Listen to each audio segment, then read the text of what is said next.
in your neighborhood, in your neighborhood, in your neighborhood. Say, who are the people in your neighborhood? The people that you meet each day. Hi boys and girls, welcome to Turn the Page Tuesdays. So now that it's almost time for bed, make sure that you take care of all of those bedtime routines. Parents, now's the time to pause your device for the children to be able to go ahead and do that. Today I am here at Rockee Mushroom Farms, and I am here with Jose Torres. How are you doing today? I'm doing great. How are you? Good, thank you. And Jose actually happens to be a graduate of the Oxford Area School District. Jose, can you tell me what you do here at Rockee Mushroom Farms? Yeah, so my job here at Rockee is I take care of the payroll. So there's a lot of employees that we have here, anything from people watering the houses to cleaning the houses to even the people that pick the houses. And with all those employees, we have to accurately pay them and fairly pay them. And it gets complicated sometimes, but that's what we're trying to do. So boys and girls, when Jose talks about houses, he's talking about where mushrooms grow. And maybe later we'll take a peek inside one so that you see what they look like. Jose, is this a picture of the Rockee Mushroom Farm? Yeah, so this is our farm that we're at right now. Okay. We're actually somewhere in here right now. Okay. And all of these buildings right here, you said this room was a third of a mushroom house. And now I can see, because this is one long house, right? Yeah, exactly. So we have 32 houses here at Rockee. Okay. Each one of these that you see right here would be considered one house. So there's 4 hallways in each one, and then there's 5 levels if I'm. Yeah. So before I started doing the payroll stuff, I was taking care of the daily production that we have here. So I was overseeing and looking at the numbers to how many pounds of mushrooms come out of the house every day. Weekly, a good week, we roughly have around 250,000 pounds that come out of all our houses combined. Wow. So that's a lot of mushrooms, especially considering how small they are and how little they weigh. Right. And we actually just met one of the owner's sons. Yeah, Alec Rockee, and he was talking to us about when the best time to grow mushrooms is. Yeah, winter for us, because we've found that it's easier to heat a room up than it is to cool it down. But as long as we have that constant temperature where the mushrooms can grow, it's definitely the best time to grow. He said something like between 60 to 64, I think it is. Degrees to grow. So that's how they grow in a dark, cool climate. How many workers do you have here? So right now, I mean, picking wise, we have about 50 pickers a day, roughly. Okay. And then hourly people, which is people doing the other farm labor, such as cleaning and watering the stuff, I would say we have another 30. So give or take 80, 90 workers here at this farm a day. Okay. And when you package up the mushrooms for resale, who usually purchases those? So what we do here is we grow them and we sell them to a supplier that distributes them across the country. Oh, We're right here in Mushroom County in Pennsylvania, so they go all over. Yeah. They really do. We don't actually package them here. We put them in trays, ship them over, or we also have the big boxes that we put them in, 5-pound boxes. Okay. And then those get on skids and go up to Kenneman to our distributor. Okay. Yeah. But people coming in, like visitors, they can actually shop in the store. Yeah, so it's really cool, and that's why I really love Rockee, is we have the outlet here. And the outlet really wasn't started to make money or anything like that. It's more just because it's really hard, especially like getting farm fresh, just pick that day mushrooms. Sure. You would think it would be really easy around here, but not a lot of places sell to the public. So Mr. Jamie, my boss, he thought it would be a good idea. I think it was opened in 1991. I could be wrong, but I'm pretty sure that was the year.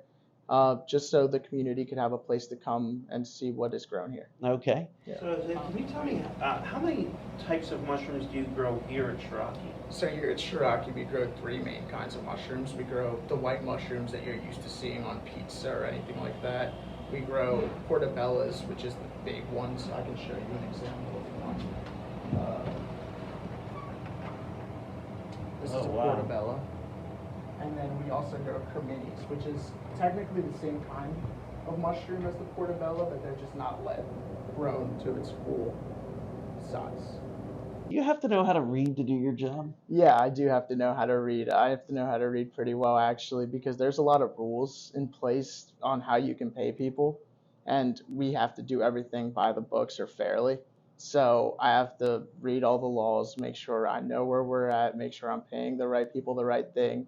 And not only do you have to know how to read, but you have to know how to comprehend and really look at what you're reading. So Okay. it's really important. Uh, can you tell me, Jose, how you got started in the mushroom industry? I know that you are graduating very soon with a degree in finance from Temple, but what led you here to Shiraki? So ever since I was little, my parents have been in the mushroom business, and actually my dad's dad as well. So they started picking when they were younger, and then they worked their way, and now they're doing other jobs at other mushroom houses.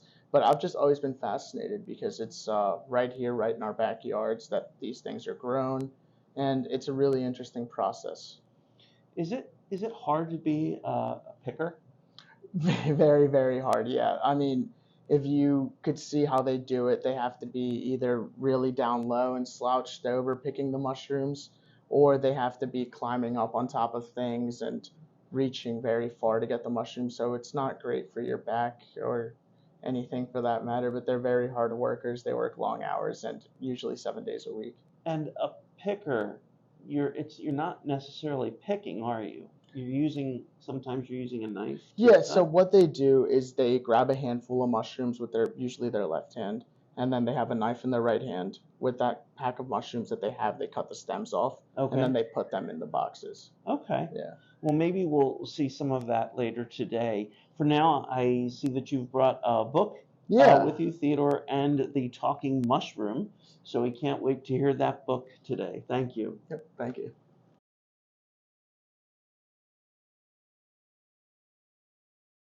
Hi guys. Today I'm going to be reading Theodore and the Talking Mushroom to you by Lieni.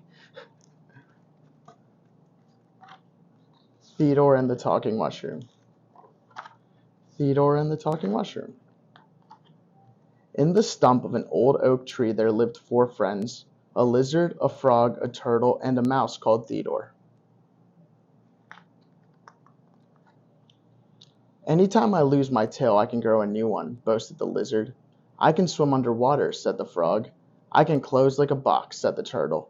"And you?" they asked the mouse. Theodore, who was always afraid, blushed. "I can run," he said. The others laughed. Ha ha ha.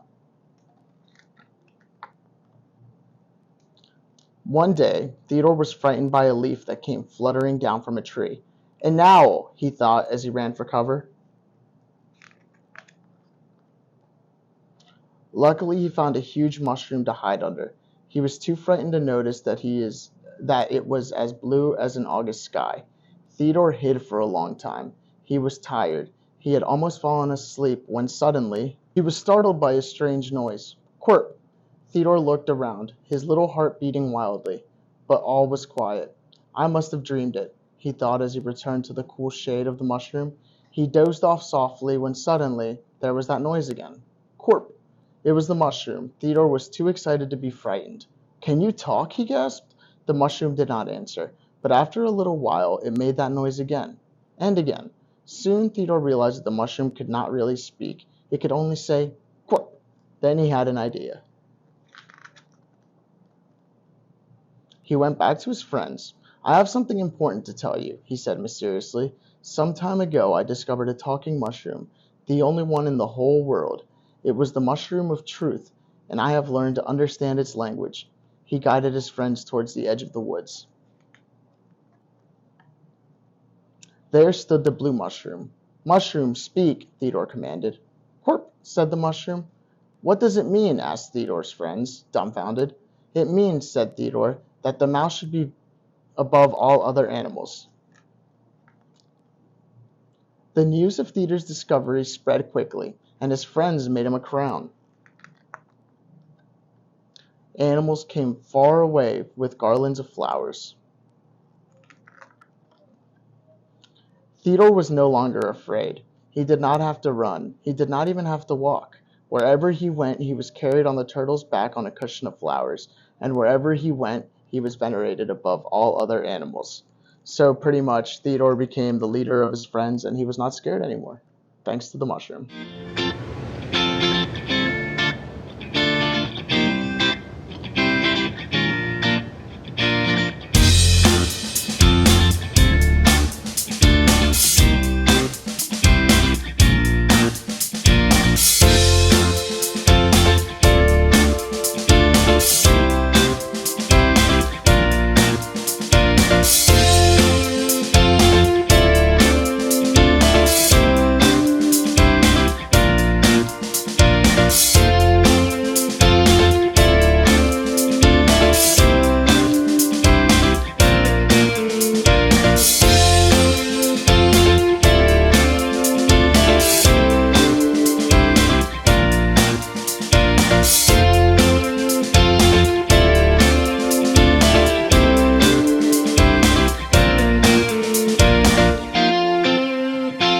I hope you enjoyed that book by our special guest. Now it's time for bed. Good night, everyone. We'll see you in the morning.